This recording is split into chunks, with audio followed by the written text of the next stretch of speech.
Welcome to the 14th episode of the Nonstop Podcast with Pooja. With me, I have Narmada and the very lovely Narmada. Welcome, Narmada. Welcome to the podcast. Thank you, Pooja. Thank you for having me here. This is the first time I'm actually doing something like this, basically being in front of the camera. So, just trying something out of my comfort zone. Thank you for inviting me. But I wouldn't agree because you're quite the woman yourself. You have a lot under your butterfly wings. So we will get into that. But Right. just a very brief introduction. You are a marketing genius and you have a couple of brands under your wings and one very active brand, which we are going to talk a lot about today. So Narmada has a marketing brand and a company called Click. Okay, Yeah. Click. Sorry, Click. And you began this journey when? And tell us a little bit about that. So, Click was actually an accident. It happened on its own. It wasn't a conscious decision that I took. I was initially a freelancer, doing social media on my own. So, I have a background of hospitality. So, I studied hospitality in Switzerland for 4 years. And the plan was to come back to Chennai, get a little experience here and there, and start a restaurant or cafe of my own. So while the experience was going on, COVID happened and I had to make money. So I can't open something during COVID. And that's when I decided, okay, so let's put my hospitality degree and my marketing degree to use. I started handling social media pages for different restaurants in and around Chennai. And what happened was, I think I got overbooked at one point. So I started hiring people to help me out. So we were a group of freelancers, which I was heading and handling multiple pages. I think after a point, I think when I was 7 to 8 accounts down, I was just like, okay, you know what? Now I think this is what I'm going to be doing, because I was making decent money. I was like, okay, what else? It doesn't matter. And then I registered something out of the blue. My dad came up with the name. Click actually means a group of people with similar interests, and they usually do not welcome others onto their table. So it is a little strong. It was like a queen bee kind of concept. Yeah. So he named my company, and that's how Click started. It wasn't a conscious decision; it just happened, and it's been. I think I registered May 4th, 2020. So it's going to be 5 years now, and so Well, it's incredible to hear. yeah. But we have to go a little backwards first to understand how you got here. So you said you have a degree in hospitality. Yes. So how did that? It's not that everybody just comes up and say, okay, I want a degree in hospitality. Yeah. Because that's not something that's even presented to you when you're Right. studying or in your Yeah. academics, or it's not that something that typically goes along well with math or science. Yeah. So how did you come along I'm with so that? glad you asked me this. Yeah. Because I think a lot of people have this doubt, and they always say, you studied hospitality and what are you doing? Like, why are you running a marketing agency, right? So, a little background on that. I used to play a lot of sports back in school. I used to play hockey and I used to swim a lot. Um, and when it came to, getting into college, there was a lot of politics involved in that stuff. And like, I didn't find my base. So, the second most thing I loved after sports was food, because my parents are in the food industry and I always enjoyed watching them do what they do. So my dad was like, you know what, you study hospitality. Right then, I didn't ever think that I would want a restaurant or a cafe, because like I was just like, okay, study hospitality and do what, right? But I think Appa was like, you know what, hospitality is the industry which teaches you how to deal with different kinds of people. It's about being hospitable, it's about being warm, it's about being welcoming. And no matter what business you do in the future, your hospitality degree, what you learn there, is always going to help you. So just take the call, just do it. So I did hospitality. I was in Switzerland for 4 years. The good part about the course was it's like 3 years you're learning about how different hospitality sectors work, and the fourth year you get to choose what your specialization is. So I picked up entrepreneurship just to keep my horizon wide, and so that's where the hospitality degree came in. I came back to Chennai. I worked in this FMCG called Kevin Care for a while, and I also did my PGD in marketing in Liba at the same time.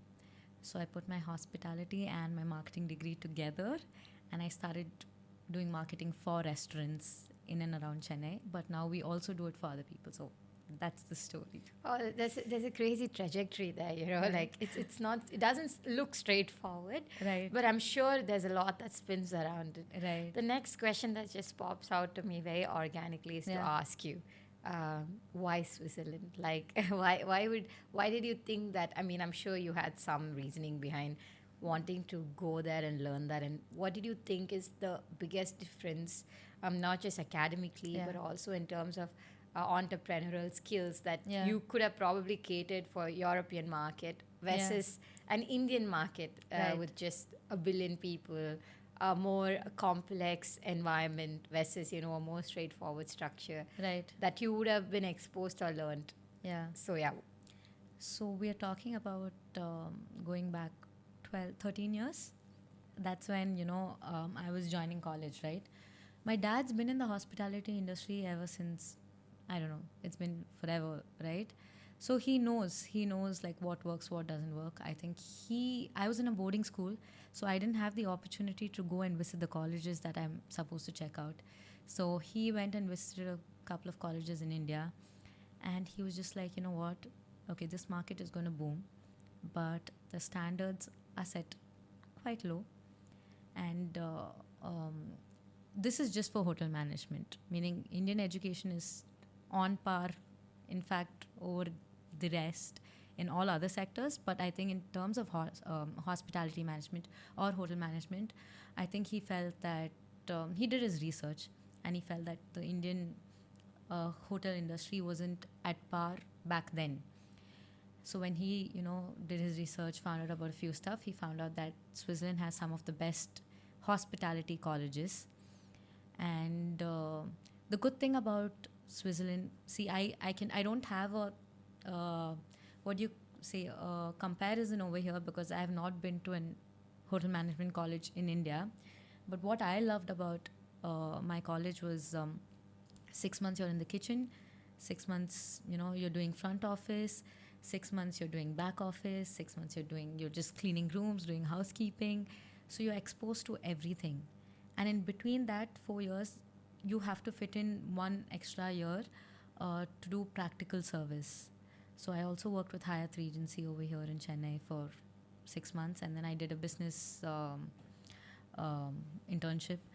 So I think a lot of practicality as well as theory went into studying there. And also, I think the most important thing is networking.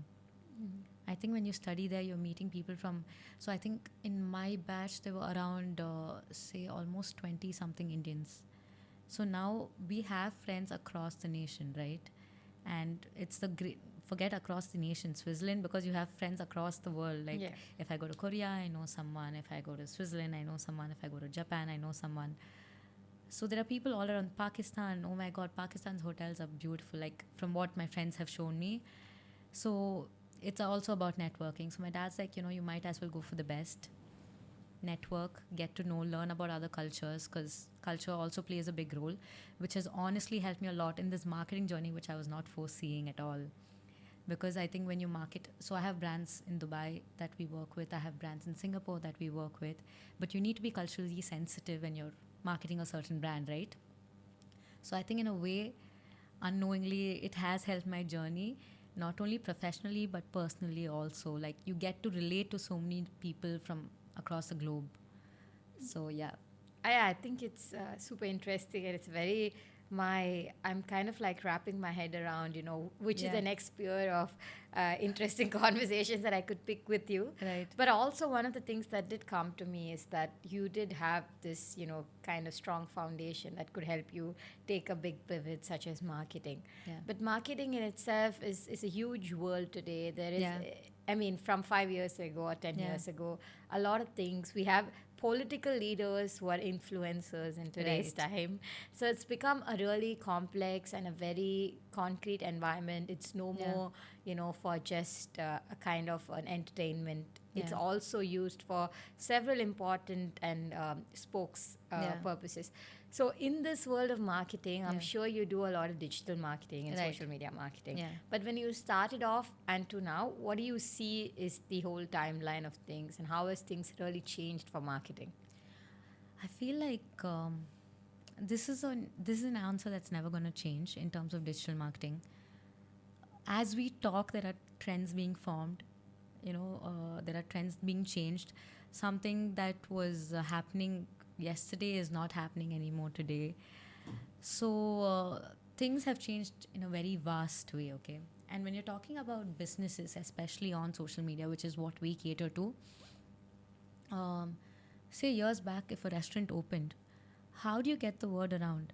Either people cross you, they see that the restaurant's opened. We used to get flyers in newspapers. You open a newspaper, some 10 flyers pop down, so okay, this place has opened.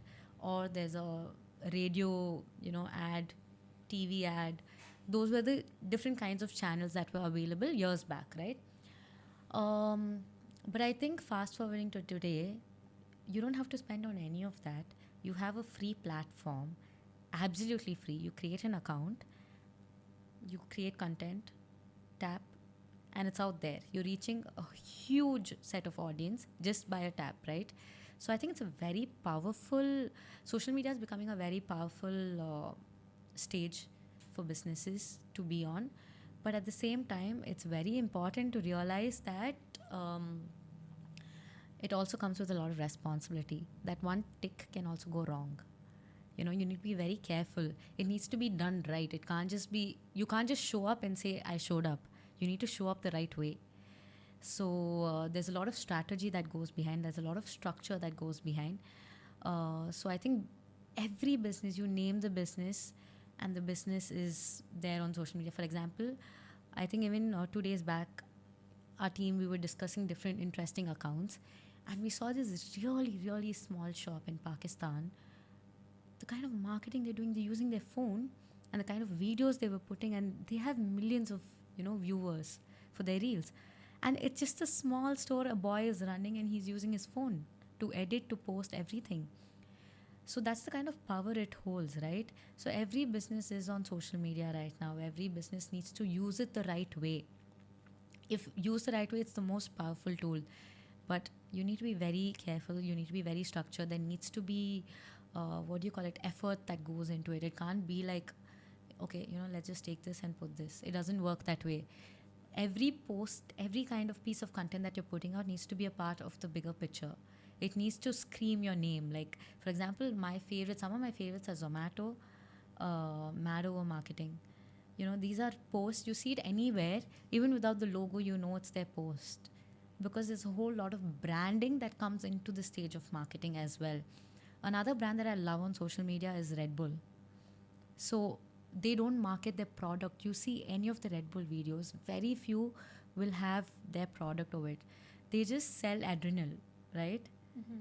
So it's like bikers, cars, different kind of adventure sports, to basically say you have wings. Okay. So it's a very beautiful way of marketing. You just have to use it right. You have to find the thing. And that's where a lot of people bring in agencies to do that work for them.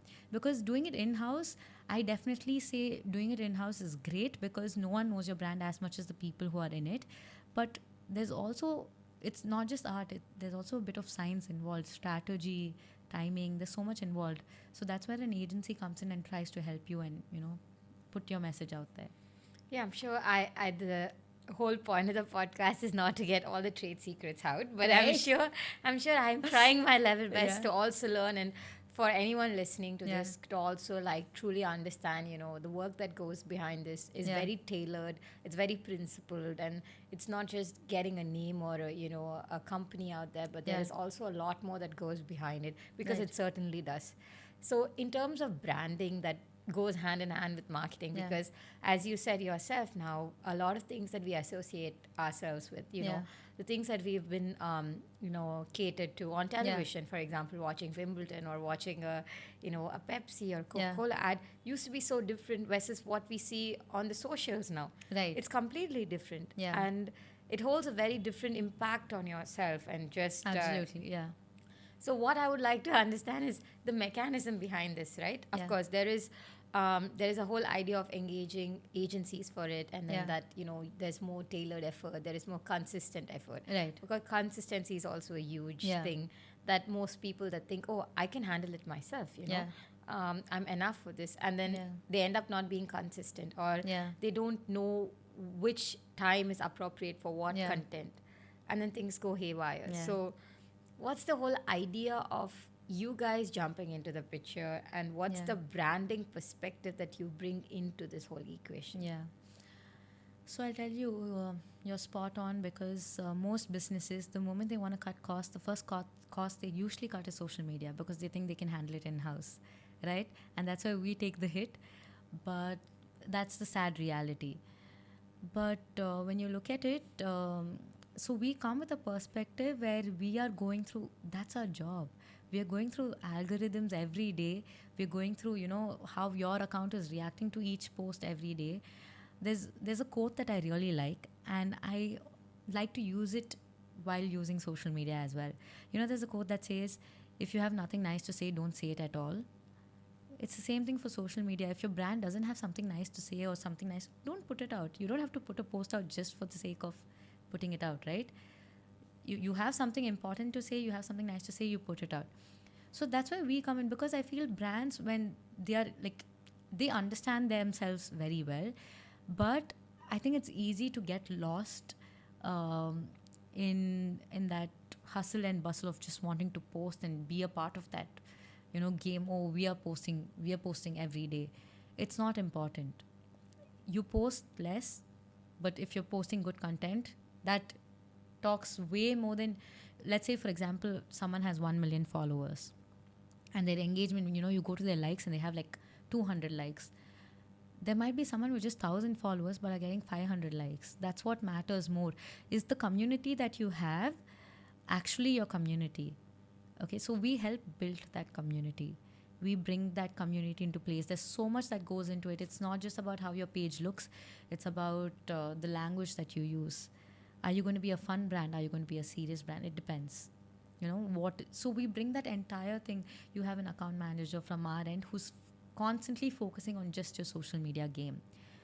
So yeah, that's how it works. But I still think there are brands who have in-house teams. They hire social media managers to get in-house, and they work on it. That also works. But if you're going to expect some random person in a marketing person to just take care of your social media, it's not going to work.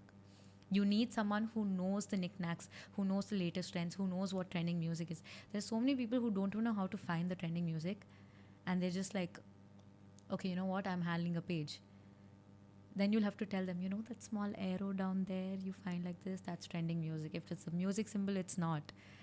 So there's so much that goes into it. We are in the business, we're looking at it every day, and we'll be able to give the latest updates and say what works for your brand, what doesn't.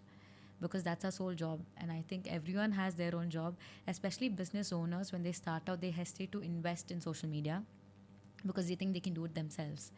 But they don't realize there's so much on their plate already. I think, to be honest, I don't have time to look at Click's social media page, because I'm every day sitting with the accounts. I'm sitting like HR, like there's so much happening, right? So me, a social media agency, I don't have time to look at how other businesses going to do that. So that's where an agency comes into play. I think that's very beautifully put. Like, Yeah. I'm a lawyer, so in legal world, I mean, Yeah. for example, in India, advertising is not like very propagated. Right. We cannot do it legally. Yeah. Whereas the other countries, even the law firms, really do invest in these things. Right. And it's very, you might think, oh, it's such a serious business. It's so, it's not everything that comes out legal is, something that you are probably going to catch your eye, you want to read on it. Some of things are just everyday, commercial, corporate work. But however, even these things are being, taken into the advertising angle, because in order for you to know yourself in today's world, you need to be out there. And by out there, I mean in social media things. So one of the favorite things that lawyers always say when you ask them a question is, it depends.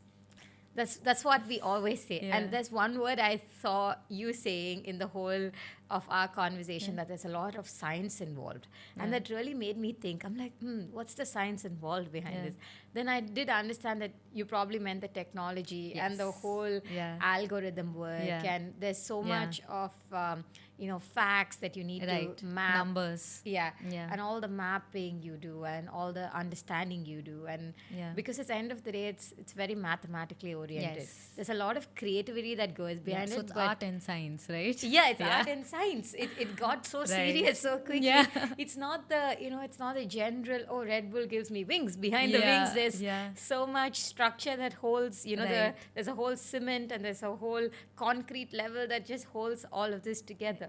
So it does make me think, as much as you focus as agency or account managers on the creative content, because I'm sure that is the PSP, that you really need to knack it down. But what does go behind the algorithm level? Are you using any artificial intelligence tools? What do you give for your clients? Like how do you satisfy them? Because sometimes what happens, I am also in the sphere of business. I also have a podcast. I've also tried the social media angle of things.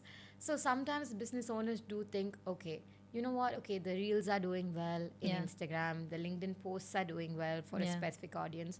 But there is no big engagement. There's no community that's been created. There are no many followers, So what is that you tell your clients, or like how do you convince them? Is this a long game, or do you tell them, okay, this is your statistics, these are your reaches, these are your numbers, these are your projected numbers, this will be your result, and this is what you're missing, some kind of touching element or some kind of relatability element. How do you kind of pitch this whole thing out to them?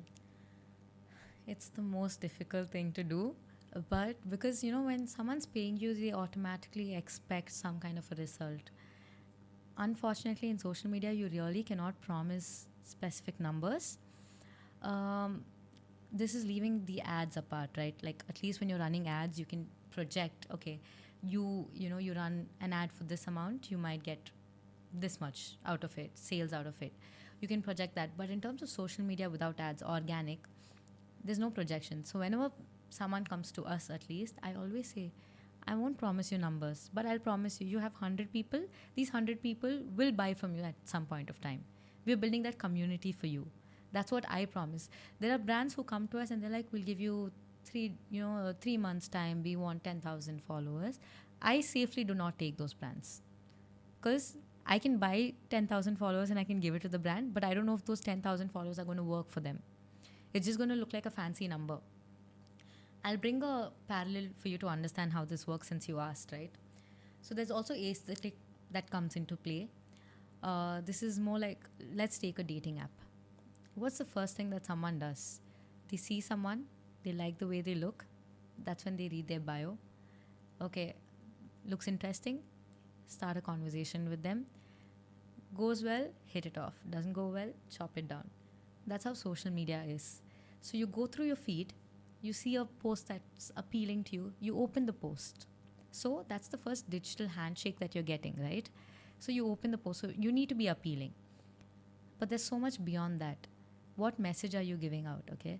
So is that something, your caption, or, they'll automatically go to your page. Is it something that people are relating to? At least, everyone doesn't have to relate to your brand. Just the people you want to relate, just your audience needs to. Are they relating to it? If they're relating to it, they're going to follow you. Okay, but how long are you going to keep it relatable, and how long are you going to keep them engaged and interested? Depends on the content that you keep posting out, right? So that's when it breaks down to a long-term relationship. Otherwise, it's going to be very short-term. It's going to be like, okay, they followed you for a reason, for a particular. That's why giveaways work for a particular period. You will get a lot of followers when a brand is doing giveaways. But once the giveaway is closed, I think only the winner is going to continue following you. Everyone else is going to unfollow you after that, right? So that's how it works. So it's definitely a long-term game. It's not a short-term game at all. It's a long-term game. And in this long-term game, you're expected to have a lot of changes and adaptations because the digital world is changing and you need to adapt to it. So I tell my client, I'm very open. I'm very transparent in these things. I tell them, see, tomorrow if something new comes up, give us a day or two to figure it out. Don't say, oh, this came up today morning, why isn't it out this afternoon? Because we are new to the changes as well, right? We'll be on top of the game. But I think it's evolving at such a fast speed that that's something that we have to put in effort and keep figuring out. So like you said, it's a long-term game. There's so much that goes into it. There's the aesthetic part, there's being relatable part, there's being real. You need to be real. You can't be fake. Like, how long can you put up with, a fake person? A brand is similar. If you're going to be selling fake stuff, you're soon going to be exposed. Or if your product is not great, you're soon going to be exposed about that as well. So, yeah. Yeah, I think it's all very intense stuff, and I have to kind of drag you out from that box and put you in a more relaxed box, because that's what you are. Yeah. And knowing you personally as well. So I think there's a lot of fun that goes behind marketing. Yes. And it's also a very interesting field to be in, for anyone young, for anyone kind of wanting to be in business, but also wanting to, because all of us have a lot of creative beings in today's world, because we see a lot more, we hear a lot more, we're into a lot more activities, hobbies, things. We're generally more inspired. Yeah. So what's the creative action that goes behind it? You have a team of freelancers, which is the clicks. No, now I have a team of in-house people. Okay, that's So we great. are a team of 10 of us. Okay. And everyone's in-house. We do work with a few freelancers from the outside, photographers, videographers, and so on. But our core team is in-house. Okay, that's great. So now you're the exclusive clicks, right? Yeah. So in this angle, when you do get in people, this is like recruiting not just talent, but also recruiting something more, because the creative bones is not something that you can train people with. You cannot teach people with. They have to come with very specific skill sets that's even beyond what's marketable, or need to be thinking out of the box, or it's not something that you can instill in them. Right. So what goes behind the creative process, very simply put?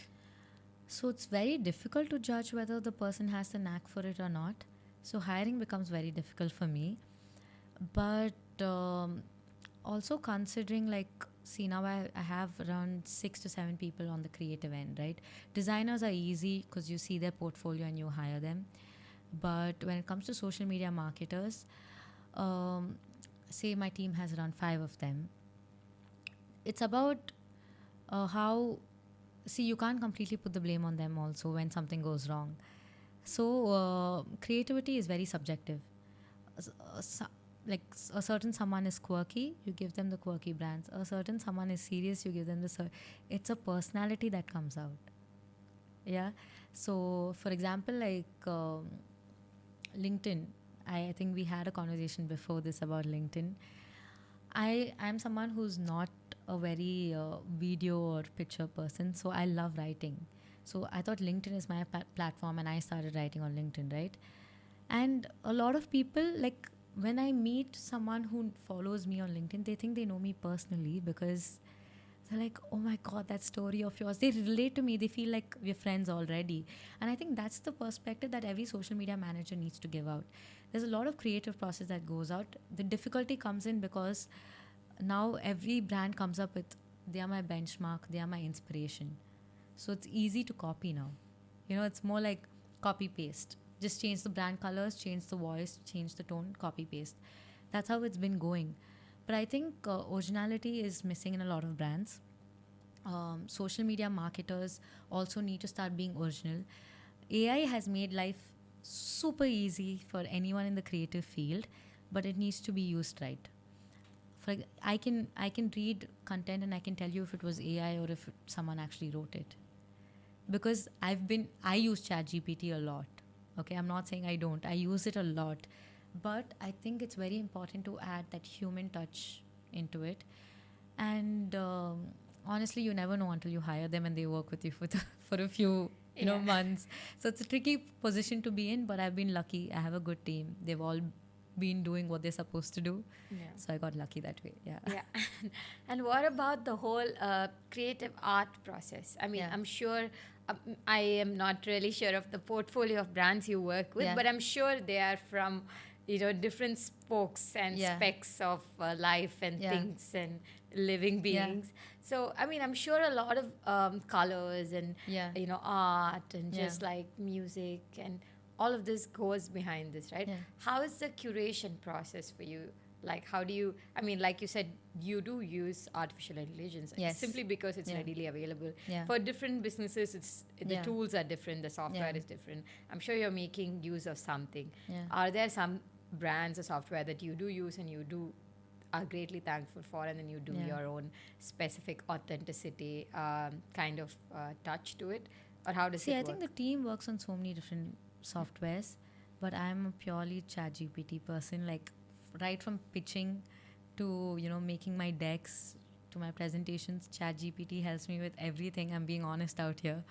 So the creative process is where I think taking in what you gain from ChatGPT and combining it with the realness of the brand. There is some kind of like I mentioned before, the human element to a brand, which only we can add in. There's no one else, no kind of AI can replace that emotion that goes in with a brand. Like, I can ask ChatGPT to talk about Click, but the way they're going to talk about Click and the way I'm going to talk about Click is going to be very different, right? So the creative process is, as an agency, I think we need to be like an extended partner to the brand. You can't just be an agency. You have to be like an extension of the brand. You need to be someone who believes in the products of your brands to be able to market it well. I really don't know how to express the creative process because.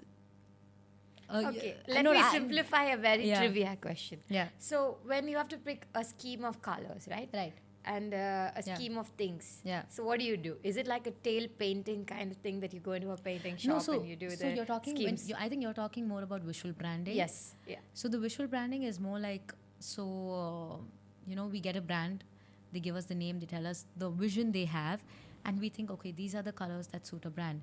And obviously the designers have their own set of rules. They're like, okay, I think the standard rules goes that yellow, reds, oranges are used for food brands.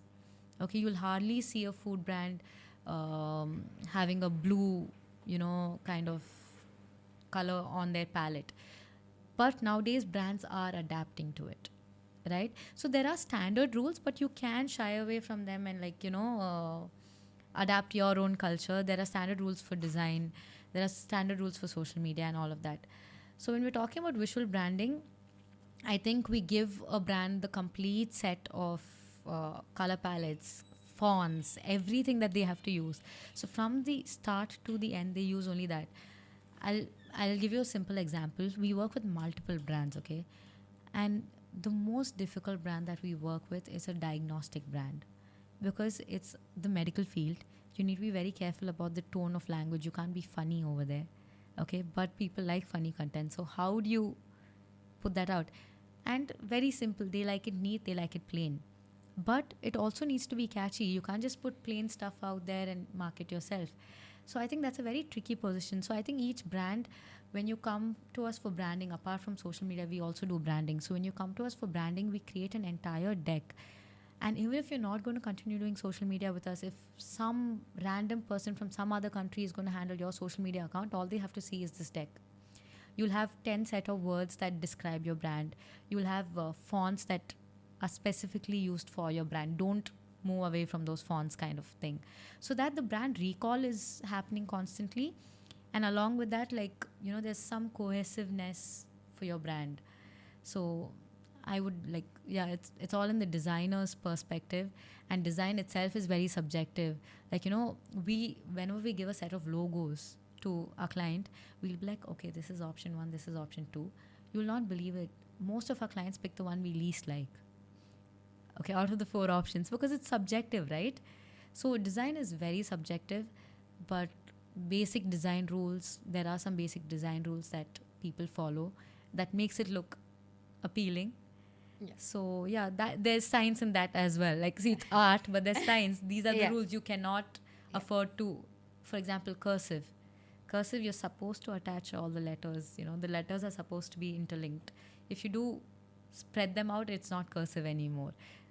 It's a form of art, but there's some kind of a strategy involved in it, right? Yeah, everything seems so loose, but it's still Yeah, so tied tight. together. Yeah. Yeah, and I'm sure if anyone is listening to such an insightful conversation Yeah. with you, I'm sure they are kind of like convinced, because Yeah. your pitch on the whole conversation seems very convincing even to Yeah. me, that there is so much that does go behind, Right. you know, every small detail of Yeah. branding or marketing, of color, or like Right. cursive writing.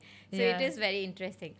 And towards our final bits of the conversation, and I also want to know, you know, is there something that really did like inspire you before you started this whole journey, and then you kind of like, you know, like you said, that you hold to the principle of things very tight. Yeah. You're like, everything is so loose and imaginative and Yeah. easy and flowy, Yeah. but there is so much that's basics or Yeah. principles that hold everything together. So what Yeah. was that for you? What was that one thing that keeps flashing your mind? You know, this is one of my inspirations. Yeah. It's one of my things that I have to go back to, and Yeah. it's like a thumb rule that I keep following. See, I think for me, I'm a very easygoing person. I like things loose, okay, but there's a lot of structure in my life, because I think I like to follow a routine. Everything has to be in its place, but I enjoy the little things in life. I take inspiration from literally anything. I think even when you texted me, the first thing I remembered was like, oh my God, it's been so long since I did CrossFit, because I think that's where we met, right? Yeah. So, you know, I remember you were so good at CrossFit. So, I take inspiration from everything around. There's not one particular thing that I can say, but I think that what had me thinking that I need to do something, like I want to be on my own, was my mother. She got married when she was in 11th grade, right? And my parents come from a village. My dad moved to the city. He started something of his own. He made something big. My mom got married in her 11th grade. She immediately had my sister. And then 4.5 years later, she had me. And she just brought us up. Fast forward to today, like say 35 years later, my mom's running 2-3 businesses of her own, right? And this is solely because my dad was like, you're so smart, do something with it. Like, you know, you don't have to just sit idly, because see, while we were at home, she was a homemaker, and obviously she was the gel that kept the family together. But now that all of us are doing our own thing, and you know, we're all out, like we're all living in different places, he really thought she needs to do something on her own. So that really inspired me. My mom, who came from, you know, from a village, was scared to even speak in English to people. She's running her own business of 3 other businesses. And over here, I traveled the world. I got all the kind of exposure I can. And I'm like, okay, I want to do something. And I think it started very simple. It started with the thing that I want to make my parents happy. I think that was I'm a very family knit person. It started with, I want to make my parents happy. I want to be able to give. Okay, it's not give back, because I don't think we can ever give back. But I think I just wanted to give. So I was like, okay, let me work hard. Everything just fell into place. And it still is. Like, it still is falling into place. I wouldn't say I'm fully settled. I'm like, you know, I'm still figuring out stuff, but I'm enjoying the journey. So I'm picking up inspiration here and there. Yeah, you just comprised the whole novel out of my question. It started off on a very really, you know, emotionally intelligent plus very cozy note. Yeah. And I'm sure everybody draws inspiration from parents, especially we live in a wonderful society, and we are the pioneers of communityism, right? Yes. In India, we're all constantly seeking for relatability, community, tightness, and like, you know, belonging. Yeah. Most often when we travel to the West, we constantly see the beauty of, you know, individualism or being by yourselves, like enjoying things by yourself. Right. But it's only in India things are so reverse, and people constantly want to belong somewhere. Yeah. And the beauty of belonging always does make me feel as well, you know, sometimes that it's not about giving back, but it's about giving. Yeah. So I think you put it very beautifully, and I can, you know, assure, and I can see that you are an LinkedIn influencer, because all that you said was very beautifully and poetically and said right. So we've come to the last bits of the podcast, and I always ask all the guests, what's your favorite book and Yeah. what's that movie that changed your life or inspired you. It need not be anything intense. Yeah. We've had guests say all kinds of answers, but Yeah. this is by far my most favorite part of the whole conversation. And Right. I do know people wait until the end of this part of To the hear whole about this. about the favorite book and the Yeah. favorite movies, Yeah. because some of the guests who've been on the couch with Yeah. me, the books that they have recommended have happened to be some of the best moving books that changed me as a person. Oh, nice. So I'm very eagerly waiting for what's yours. So, talking about books, I've loved books ever since, I was little. And one book that I really loved was The Palace of Illusions. So, it's basically the Mahabharata from a different perspective, from a fresh perspective, from a woman's perspective.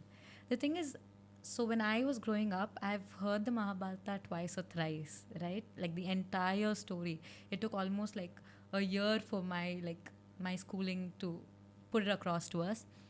So I've always heard it from a certain perspective. But when I read this book, it's by Chitra Banerjee. This book is by Chitra Banerjee. It was from a woman's perspective. It's fiction. It's not the actual, some facts may vary from the actual Mahabharata, but it's fiction. But it was so beautiful to see it from a woman's perspective. And because I feel like one story was completely seen from one angle, that we completely ignore the other angle. When you see it from that angle, everyone else becomes, irrelevant, and this person is like so powerful in your eyes. I think that was a book that I really loved, because I would love to implement that in life as well. Like, you hear a story, you hear only one side of the story. Why not the other side? There might be justice to the other side as well. You don't necessarily have to hear it, but even if you hear one side, just don't be judgmental about it, or don't, hate the other person for it. Okay, it happened, it's their story, that's it. So I think that was a book that really helped me. Another book that I recently read was Sudha Murthy ma'am's book called Thousand Stitches. So it's a book of short stories that she's experienced in her life. I would say any, especially Indian women who like to venture into entrepreneurship or do something solid with their life or give back to society has to read that book. It was so beautiful, and I'm so I read it actually last month. So I'm really motivated to, do something for society now. So I'm still thinking about what that's going to be. But yeah, these are two books that I love. Okay, that's so well put and so Yeah. beautifully described. Even Yeah. a book, you kind of bring a lot of live elements to it, Yeah. and I do love the way that you do explain everything. And even for catching my attention, you're Yeah. kind of like igniting so much life into every Yeah. word and every Yeah. sentence you say, and without any iota of doubt, I'm pretty sure you're in the right spoke of business. And you are a really wonderful girl, and I'm deeply thankful that you came on the Thank you. podcast. Thank you for having me here. Yeah, and thank you for coming. Thank you. Thank you, Pooja.